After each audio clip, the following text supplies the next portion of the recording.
안녕하세요, 독일가시입니다. 7월이 되면서 본격적인 장마와 무더위가 시작되었습니다. 많은 분들이 여름에는 절대 비료를 주면 안 된다라고 알고 계시는데요. 모든 식물이 그런 것은 아닙니다. 오히려 지금 비료를 꼭 챙겨줘야 내년에 풍성한 꽃을 보여주는 식물들도 있거든요. 오늘은 여름철에 비료를 주면 좋은 식물 3가지와 왜 지금 비료를 줘야 하는지, 어떤 비료를 얼마나 주면 좋은지까지 자세하게 알려드리겠습니다. 먼저 많은 분들이 여름철 비료를 걱정하는 이유부터 간단하게 말씀드릴게요.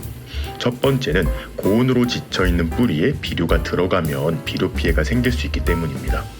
두 번째는 질소 성분이 많은 비료를 잘못 사용할 경우 꽃눈 형성에 영향을 주어 다음에 꽃이 적게 필 수 있다는 점이에요. 이 말 자체가 틀린 이야기는 아닙니다. 실제로 벚나무와 라일락처럼 늦여름에 꽃눈을 만드는 식물들은 여름 이후 질소질 비료를 과하게 주면 꽃눈 분화가 제대로 이루어지지 않고 다음에 꽃이 적게 필 수 있어요. 하지만 오늘 소개하는 3가지 식물은 조금 다릅니다. 이 식물들은 기온이 내려가는 가을부터 꽃눈을 만들기 시작하는 식물들이기 때문에 여름 동안 잎과 뿌리를 얼마나 건강하게 키워두느냐가 내년 꽃의 양을 결정하신다고 보시면 돼요. 그래서 한창 성장 중인 지금 적당한 비료를 공급해주는 것이 오히려 훨씬 도움이 됩니다. 그리고 많은 분들이 궁금해하시는 여름에 비료를 주면 뿌리가 상하지 않나요? 라는 내용은 식물별로 설명하면서 함께 알려드리겠습니다. 먼저 첫 번째 식물은 군자란입니다. 군자란은 봄에 꽃을 피운 뒤부터 본격적으로 새잎을 올리기 시작하는데요. 바로 지금이 가장 중요한 성장기입니다. 이 시기에 비료를 잘 챙겨주면 내년에 훨씬 풍성한 꽃을 기대할 수 있어요. 특히 군자란은 어느 정도 성체가 되어야 꽃을 피우는 식물이기 때문에 어린 개체와 개화주는 관리 목적이 조금은 다르지만 여름철 비료는 둘 다 도움이 됩니다. 이 개화주는 이미 꽃을 피우는 개체인데요. 지금 보시면 새 잎이 계속 올라오고 있습니다. 군자란은 보통 꽃을 피운 뒤 새 잎을 8장 정도 건강하게 올리면 다음에 꽃을 피울 확률이 훨씬 높아집니다. 그래서 지금처럼 잎이 한창 자라는 시기에 비료를 공급해주는 것이 정말 중요해요. 씨앗부터 키우고 있는 어린 군자란도 마찬가지입니다. 환경에 따라 차이는 있지만 보통 개화까지 5, 6년 정도 걸리는데 성장기에 비료를 꾸준히 잘 챙겨주면 4년 정도 만에 첫 꽃을 보는 경우도 있거든요. 그리고 군자란은 굵은 저장 뿌리를 가지고 있는 식물이죠. 배수만 잘 되는 환경이라면 여름철 완효성 비료 때문에 뿌리가 상하는 경우는 거의 없습니다. 오히려 로즈마리나 베고니아, 삭소롬, 아프리칸 바이올렛, 제라늄처럼 실뿌리가 많은 식물들이 여름철 비료 피해를 입기가 쉬워요. 그렇기 때문에 군자란처럼 굵은 뿌리를 가진 식물은 여름에 비료 주는 것을 너무 걱정하지 않으셔도 됩니다. 군자란의 경우 완효성 코팅 비료를 주로 주고 있는데요. 대표적으로 오스모 코트가 있는데 저는 멀티코트를 사용했습니다. 봄철 한 번, 7월 초에 한 번 이렇게 뿌려주면 가장 좋은데 여름철 한 번만 줘도 큰 효과를 볼 수 있어요. 성체의 큰 화분이라면 티스푼으로 깎아서 1스푼 정도를 가장자리 위주로 골고루 뿌려주시면 되고요. 시간적 여유가 있다면 흙을 살짝 파서 묻어주세요. 15cm 이하의 작은 화분이라면 3분의 1티스푼 정도 또는 한 꼬집이면 충분합니다. 군자란은 햇빛을 꼭 필요로 하지만 한여름 강한 직사광선에서는 잎이 누렇게 변하거나 탈 수 있거든요. 저는 햇빛이 직접 닿지 않는 밝은 베란다에서 키우고 있는데도 매년 꽃을 잘 피워주고 있습니다. 참, 비료는 꼭 비싼 제품이 아니어도 괜찮아요. 다이소에서 판매하는 알비료들도 충분히 사용할 수 있습니다. 혹시 집에 꽃이 잘 피지 않는 군자란이 있다면 올해 여름에는 꼭 한번 비료를 챙겨줘 보세요. 생각보다 큰 차이를 느끼실 수 있을 거예요. 다음 식물은 호접란입니다. 저는 흔히 화원에서 파는 호접란을 비롯해 많은 호접란을 키우고 있는데요. 원종 가운데 잎에 호피 무늬가 들어가는 슐러리아나 같은 품종도 많은 사랑을 받고 있습니다. 꽃도 예쁘고 향기까지 있어요. 먼저 호접란은 많은 양의 비료를 필요로 하는 식물은 아닙니다. 물만 잘 챙겨줘도 꽃을 피우는 데에는 문제는 없어요. 하지만 집에서 1, 2년 정도 키웠는데 잎도 잘 나오고 건강하게 자라고 있다면 이제는 비료를 한번 챙겨줘도 좋습니다. 비료를 꾸준히 공급해주면 처음 화원에서 데려왔을 때처럼 꽃도 풍성하게 피고 잎도 더욱 크고 건강하게 자라는 모습을 볼 수 있거든요. 호접란 역시 봄보다는 여름에 비료를 챙겨주는 것이 훨씬 효과적입니다. 꽃이 지고 꽃대를 정리한 뒤에는 다음 개화를 준비하기 위해 잎과 뿌리를 키우는 성장기에 들어가기 때문인데요. 바로 이 시기에 충분한 영양을 공급해주면 가을 꽃눈 분화에도 큰 도움이 됩니다. 호접란은 보통 기온이 내려가기 시작하는 10월 말 꽃눈을 만들고 겨울이 지나 이듬해 봄부터 초여름까지 아름다운 꽃을 피워줍니다. 물론 꽃을 피우면서 동시에 새 잎을 내는 경우도 있지만 대부분은 꽃이 진 뒤 잎을 집중적으로 키우기 때문에 저는 이 시기에 비료를 주는 것을 가장 추천드려요. 난초들의 경우 제가 몇 년 동안 사용하고 있는 비료 배합이 하나 있는데요.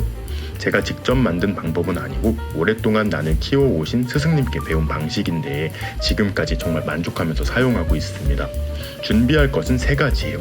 완효성 알비료, 마감프 K, 그리고 유박 비료입니다. 비율은 6대 2대 2 정도가 적당해요.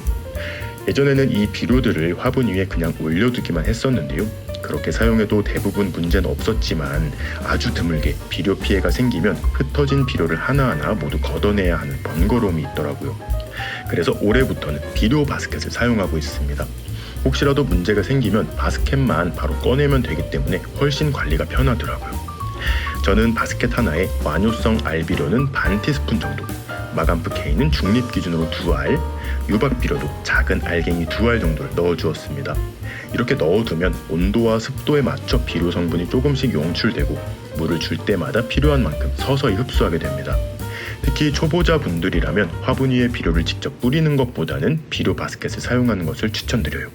혹시 문제가 생기더라도 바로 제거할 수 있기 때문에 훨씬 안심하고 사용할 수 있습니다. 호접란도 군자란처럼 굵은 뿌리를 가지고 있는데요. 역시 배수가 잘 되고 통풍만 확보된다면 여름철 완효성 비료 때문에 뿌리가 상하는 경우는 거의 없습니다. 오히려 한창 성장하는 지금 영양을 충분히 공급해주는 것이 내년 꽃을 더욱 풍성하게 만드는 가장 좋은 방법이에요. 마지막 식물은 죽순난초입니다. 제가 죽순처럼 생겼다고 해서 붙인 애칭인데요. 제 채널을 오래 보신 분들이나 난을 좋아하시는 분들은 다 아실 거예요. 정식 이름은 클로에시아라는 난초입니다. 굵은 벌브를 가지고 있는 난초로 초봄이 되면 향기롭고 아름다운 꽃을 정말 풍성하게 피워줘요. 이 난초도 기온이 내려가는 늦가을부터 꽃눈을 만들기 시작하거든요. 그래서 봄에 꽃이 진 뒤부터는 새로운 촉을 열심히 올리고 여름이 되면 잎이 모두 펼쳐지면서 벌브도 점점 커지기 시작합니다. 바로 지금부터가 정말 중요한 시기인 거예요. 이 벌브가 가을까지 얼마나 통통하게 살이 차느냐에 따라 내년에 피는 꽃의 양이 달라지는 거예요. 벌브가 크고 튼튼할수록 꽃대도 많이 올라오고 꽃수도 훨씬 풍성해집니다.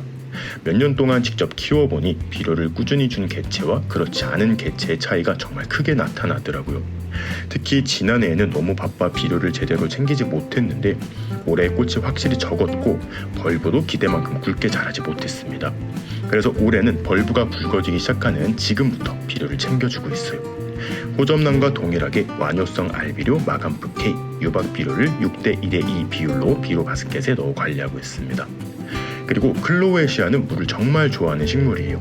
수태에 심어두었다면 겉수태가 완전히 바삭하게 마를 때까지 기다리기보다는 표면의 물기가 살짝 말라 뽀송해지기 전 다시 물을 주는 것이 훨씬 좋아요.